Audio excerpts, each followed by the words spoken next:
Not done your research. You're making me a Srinath Bhasi. You have not done your research well. കഴിഞ്ഞ ദിവസം ഹൈക്കോർട്ടിൽ നിന്ന് dismiss ചെയ്തറിഞ്ഞില്ലേ? അപ്പൊ പിന്നെന്താ? അല്ല, സുപ്രീം കോടതിയിലേക്ക് മൂവ് ചെയ്യുന്ന അതുകൊണ്ടെന്താ?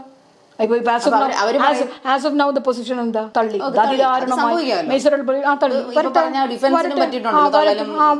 വരട്ടെ. അപ്പൊ പിന്നെ നമ്മൾ അത് ഡിസ്കസ് ചെയ്യാം. ഇപ്പുറത്തെ സൈഡില് പത്തിലധികം എത്ര പ്രതികളാണ്? എത്ര പ്രതികൾ ഓർമ്മയില്ല. എന്തായാലും 10ലധികം പ്രതികളോ ഇപ്പൊ ഓർമ്മ വരുന്നില്ല. 10 പ്രതികളുണ്ട്. ആ പ്രതികളും എല്ലാം പോരാടിക്കൊണ്ടിരിക്കുകയാണ്. നിങ്ങൾക്ക് ക്രിമിനൽ ട്രയലിനെ കുറിച്ച് അറിഞ്ഞൂടാത്തതുകൊണ്ടാണ്. ഈക്വൽ ഇമ്പോർട്ടൻസ് ആണ് പ്രതിഭാഗത്തിന്. നിങ്ങൾ ഈ മാധ്യമ ചർച്ചയിൽ ഇരുന്നുകൊണ്ട് സംസാരിക്കണ മാതിരി എൻ്റെ ഓഫീസിൽ എനിക്ക് ഒരിക്കലും ഇല്ല. She's one of my favourite actresses. എന്റെ കേസിൽ മെറിറ്റില്ല എന്ന് എനിക്ക് തോന്നിയതുകൊണ്ട് ഞാൻ അവരുടെ മാനം വിറ്റിട്ട് ജീവിക്കുകയാണെന്ന് അങ്ങനെയൊന്നും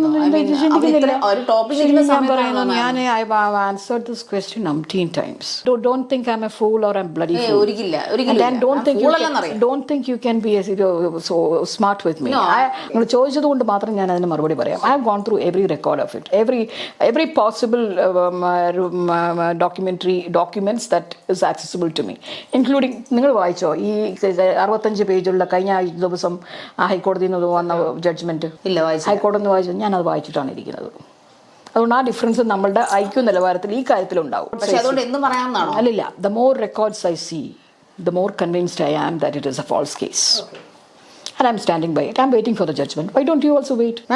അവരൊരു റേപ്പിന് വിക്ടിമായ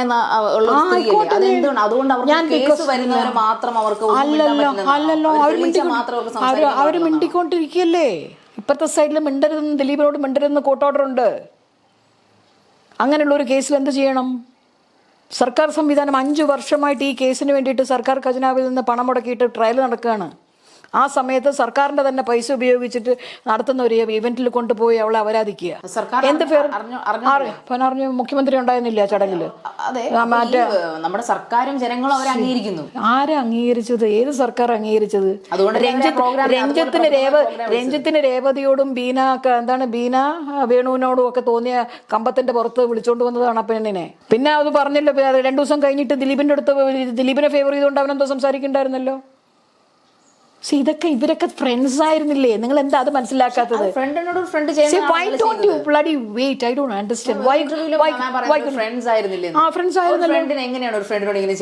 ആയിക്കൂടെ? ചെയ്തിട്ടില്ലേ? എത്രയോ കേസുകളില്ലേ? ആ ശത്രുക്കളായല്ലോ. എന്ന് പറയുന്നതല്ലേ. Why don't you wait for the judgment? What is help preventing you from waiting for the judgment? Wait for ഇപ്പം അല്ലല്ലോ ഈ അതിജീവിതം എത്ര പ്രാവശ്യമാണ് അവരുടെ ഇതിൽ കേസ് മാറിപ്പോയിട്ടുള്ളത്? You have not gone through the records. അതാണ് പറഞ്ഞത്. ഈ ഇന്റർവ്യൂവിന് വേണ്ടിയിട്ട് എനിക്ക് സമയം തരാനില്ല. നിങ്ങൾ അപ്പോയിന്റ്മെന്റ് എടുത്തിട്ട് ഈ കേസിനെ കുറിച്ചിട്ട് എനിക്കറിയാവുന്ന കാര്യങ്ങൾ ഞാനിത് ലീഗൽ ബേസിസിലല്ലേ പറയുന്നത്. Have you read through? ഞാൻ നിങ്ങളുമായിട്ട് ഒരു ഡിബേറ്റിൽ എങ്ങനെയാണ് ഏർപ്പെടുന്നത്? You have not seen the first information statement that she has given before the police. You have not seen the 164 statement that she has given before the police. You have not gone through the entire deposition. ഇത്ര കട്ടിയുണ്ട് കോടതിയിൽ ഇവള് കൊടുത്തിട്ടുള്ള മൊഴിയും ഇവളെ cross examination ചെയ്തിട്ടുള്ളതും. You have not gone through any of the judgements of either the sessions court or the high court or the supreme court. This is all there in my computer and my hard കോപ്പീസും ഉണ്ട്, അല്ലാത്തതിനകത്ത് എനിക്ക് soft കോപ്പീസും ഉണ്ട്. I read through every single document that is accessible to the public as well as to the lawyers. ഞാൻ ഈ പറയുന്ന ഈ ഡെപ്പോസിഷൻ ഉൾപ്പെടെ ഞാൻ വായിച്ചിട്ടാണ് ഇരിക്കുന്നത്. അന്നറിയില്ല. നമുക്കിപ്പം ട്രയൽ എങ്ങനെ പോകുന്നു എനിക്ക് എങ്ങനെ അറിയുന്നത്? Going by the case records, my analysis is that മാറ്റും. തിരുത്തി പറയൂല. I'll go by the judgment. നമുക്ക് കേസ് റെക്കോർഡ്സ് വായിക്കുമ്പോൾ നമുക്കൊരു അനാലിസിസ് ഉണ്ടായിക്കൂടി? ആ അനാലിസിസ് ഞാൻ പറയാണ്. അതൊന്നും വായിക്കാതിരുന്ന അനാലിസിസ് വേറൊരു ഭാഗത്ത് ഇരുന്നുകൊണ്ട് മറ്റു ഭാഗത്ത് നിന്നുകൊണ്ട് ഇവിടെ ശരിയാണെന്ന് പറയുമ്പം ഇത് ശരിയല്ല എന്ന് കേസ് റെക്കോർഡ്സ് വായിച്ചതിന്റെ ബേസിസിൽ ഞാൻ പറയുമ്പോൾ നിങ്ങൾ എന്തിനാണ് അത് റെസ്ലെസ് ആക്കുന്നത്? എന്തുകൊണ്ട് ഡിഫൻസ് മാം ക്രിട്ടിസൈസ് ചെയ്യാത്തത്? അതിജീവിതം ക്രിട്ടിസൈസ് ചെയ്തതുപോലെ പറഞ്ഞോണ്ടിരിക്കുകയല്ലേ? ഡിഫൻസിനെ കുറിച്ച് ഞാൻ വേറെ ഇന്റർവ്യൂ നിങ്ങൾ ചോദിക്കാത്തതുകൊണ്ട് ഞാൻ പറഞ്ഞില്ല. ദിലീപിനോട് ഞാൻ സംസാരിച്ചു. ഈ അടുത്ത കാലത്ത് ഞാൻ സംസാരിച്ചിട്ടുണ്ട്. കഴിഞ്ഞ മേ ബി ഒരു ലെസ് ദാൻ എ ഇയർ ആയിരിക്കണം എൻ്റെ ഓർമ്മ ശരിയാണെങ്കിൽ. കമ്മ്യൂണിക്കേറ്റ് ചെയ്യുന്നുണ്ട്. എന്താ കുഴപ്പം? എന്താ കുഴപ്പം? അതെന്തോ ദിലീപിനോട് സംസാരിക്കുന്നു, ദിലീപിനോട് അടുത്ത ആൾക്കാരെ പുള്ളി അപ്പം ഈ അതിജീവിതം ആരോപിക്കുന്ന പോലെ ജഡ്ജിന് പുള്ളിയായിട്ട് പിന്നെ അടുപ്പമുണ്ട് അല്ലെങ്കിൽ അയ്യോ ഇതിനൊന്നും ഞാൻ മറുപടി പറയില്ല കേട്ടോ. Because these are all matters pending before the court. നിങ്ങളിപ്പോൾ പറഞ്ഞത് ശരിയാണെങ്കിൽ ഇവിടെ സുപ്രീം കോർട്ടിൽ ഇതും കൊണ്ട് പോവുകയാണ്. അവിടെ കൺസിഡർ ചെയ്യേണ്ട കാര്യം നിങ്ങൾ എന്നോട് ചോദിച്ച് മനസ്സിലാക്കണം എന്തിനാ? Why don't you read the judgment? I can give you a copy of the judgment. You read and study. Don't think you can get free consultation from me. നമ്മൾ ഒരാളുടെ വസ്ത്രധാരണം, അതിപ്പം സെലിബ്രിറ്റി ആയാലും ആരായാലും അത് അവരുടെ പേഴ്സണൽ ആയിട്ടുള്ള ഒരു സംഭവമാണല്ലോ വസ്ത്രധാരണം എന്ന് പറയുന്നത്. കഴിഞ്ഞ ദിവസം ഒരു സെലിബ്രിറ്റി ഇട്ട വസ്ത്രത്തെക്കുറിച്ച് മാം ക്രിട്ടിസൈസ് ചെയ്ത്. ഏത് സെലിബ്രിറ്റിയാണ്? എന്നെ സംബന്ധിച്ചിടത്തോളം അത് പേഴ്സണലി അതെനിക്കൊരു ചെറിയ വേദന ഉണ്ടാക്കി. കാരണം എന്ന് പറഞ്ഞാൽ കേസിൻ്റെ കാര്യത്തിൽ ഉള്ള ചില ശക്തമായ വിയോജിപ്പുകളും എതിർപ്പുകളും പ്രതിഷേധങ്ങളും ഇരിക്കെ തന്നെ നടി എന്ന നിലയ്ക്ക്, ആക്ട്രസ് എന്ന നിലയ്ക്ക് എനിക്ക് ഒരുപാട് ഇഷ്ടമുള്ളൊരു കുട്ടിയാണ് അത്. ഒരുപാട് ഇഷ്ടമുള്ളൊരു കുട്ടിയാണ്. She's very cute and she's highly talented. എനിക്ക് ഭയങ്കര ഇഷ്ടമുള്ളൊരു നടിയാണ് അവർ. ഭയങ്കര ഒരു വൈബ്രൻ്റ് ആണ് ആ കുട്ടി. അപ്പം അതുകൊണ്ട് തന്നെ അപ്പോൾ ഞാനത് ഈ വിഷയം പറയുന്നതിന് അത് എഴുതിയ പോസ്റ്റ് എഴുതുന്നതിന് മുമ്പേ തന്നെ ഞങ്ങൾ ഫ്രണ്ട്സിനോട് സംസാരിക്കുന്ന കൂട്ടത്തിൽ അവരിങ്ങനെ പറഞ്ഞു, എന്താ അവളിങ്ങനെ ഇത്രയും വൃത്തികേടായിട്ട് അതും ഇങ്ങനെയൊക്കെ പറയേണ്ട വല്ല കാര്യം ഉണ്ടായിരുന്നു എന്ന് ചോദിച്ചപ്പോൾ എൻ്റെ പേഴ്സണലി എൻ്റെ ഒരു പെയിനായിരുന്നു അത്. എന്താണെന്ന് പറഞ്ഞാൽ ആ കുട്ടീനെ ഞാൻ കണ്ടിട്ടുള്ളതെല്ലാം വളരെ എലിഗൻ്റ്ലി ഡ്രസ്ഡാണ്.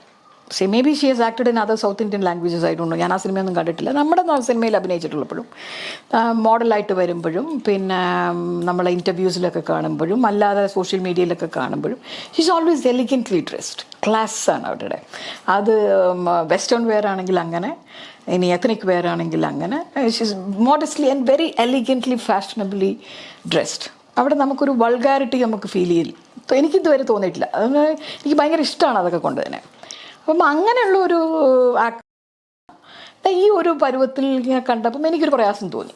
ആ പ്രയാസമാണ് ഞാൻ അതിനെ അങ്ങനെ ആ രീതിയിൽ എഴുതി വെച്ചത്. അതിനെ ഞാൻ എഴുതുമ്പം എനിക്ക് എന്താണ് അതിൻ്റെ പിന്നിലുണ്ടായിരുന്നെന്നുള്ള കാര്യം എനിക്ക് വ്യക്തമാണ്. ഞാൻ അവരെ ബിലിറ്റിൽ ചെയ്യാനൊന്നും ഞാൻ ഉദ്ദേശിച്ചിട്ടില്ല. ഞാൻ അതിനകത്ത് എഴുതിയതും അങ്ങനെയാണ്. അത് ഞാൻ ഇതിന് മുൻപേ അവരുടെ വയറുഭാഗം എങ്ങനെയായിരിക്കുമെന്ന് പ്രസ്യൂം ചെയ്യാനൊരു ഓപ്പർച്യൂണിറ്റി എനിക്ക് ഉണ്ടായിട്ടില്ല. ബിക്കോസ് ദാറ്റ് അത്രമേൽ ഭംഗിയായിട്ടും സുന്ദരമായിട്ടുമാണ് അവരെ ഒരുക്കിക്കൊണ്ട് നടന്നിരുന്നത്. അപ്പം ആ വേഷത്തിൽ അവരെ കണ്ടപ്പോൾ ഞാൻ കുറച്ച് ഡിസപ്പോയിൻറ്റഡായി, കുറച്ച് പെയിൻ്റായി. ആ പെയിൻ്റെ പുറത്തുനിന്ന് ആ ഒരു വിഷമം, ഉള്ളിലൊരു വേദന തോന്നിയപ്പം അതും എൻ്റെ തന്നെ ലേഡി ഫ്രണ്ട്സ് പലരും എന്ത് വൃത്തിയായിട്ടാണ് അവൾ, എന്തിനാണ് ഇങ്ങനെ എന്തൊരു വേഷമല്ലേ എന്നൊക്കെ പറഞ്ഞ് കേട്ടപ്പോൾ തോന്നിയ ഒരു വേദനയുടെ പുറത്ത് അങ്ങനെ എഴുതി വെച്ചതാണ്. ഇങ്ങനെയാണെന്ന് പ്രസ്യൂം ചെയ്യാതിരുന്നത് ഞാൻ മാത്രമാണോ, അതിന് കൂടുതൽ ഭംഗി ഉണ്ടായിരുന്നെങ്കിലും തോന്നിപ്പോയത് എനിക്ക് മാത്രം എന്ന് എൻ്റെ പ്ലാറ്റ്ഫോമിൽ ഞാൻ പറയുമ്പം അതെടുത്തു കൊണ്ടുപോയിട്ട് എൻ്റെ സംഗീത ലക്ഷ്മണയുടെ വയറിനെ കുറിച്ചിട്ട്, ഞാൻ സിനിമാ നടിയല്ല, എനിക്കത് തുറന്ന് കാണിക്കേണ്ട കാര്യവുമില്ല. ഞാൻ ഗ്ലോബൽ വിസ എടുക്കാൻ പോയിട്ടുമില്ല, പോകുന്നുമില്ല. അപ്പം അതിനെ എന്നെ പേഴ്സണലായിട്ട് അറ്റാക്ക് ചെയ്യുമൊക്കെ ചെയ്തപ്പം അതിന് വേറൊരു മറുപടി എന്നോണം പഴയ എൻ്റെ ഒരു ഫോട്ടോ എടുത്ത് വെച്ചിട്ട് സാരിയിൽ ഉടുത്തപ്പം ഉള്ളൊരു ഫോട്ടോ, എൻ്റെ അനിയത്തി വേറെ ഉണ്ടായിരുന്നു, എൻ്റെ അനിയത്തി ചീത്ത വിളിച്ചിട്ട് നേരത്തെ എഴുതിയിരുന്നൊരു പോസ്റ്റിലെ ഫോട്ടോ എടുത്ത് കൊണ്ടുവന്നിട്ട് അവിടെ പോസ്റ്റ് ചെയ്ത് അതൊരു പഴയ ഫോട്ടോ എടുത്ത് വെച്ചിട്ട് വയറ് കാണുന്ന പോർഷൻ ഞാൻ മനഃപൂർവ്വം പോസ്റ്റ് ചെയ്തു. അത് സ്കിൻ ടൈറ്റ്. ഇതൊക്കെ നമ്മുടെ പേഴ്സണൽ ഫ്രീഡം അല്ലേ? ഇതൊക്കെ എന്തിനാണ് നിങ്ങൾ കൺഫ്രണ്ട് ചെയ്യുന്നത്?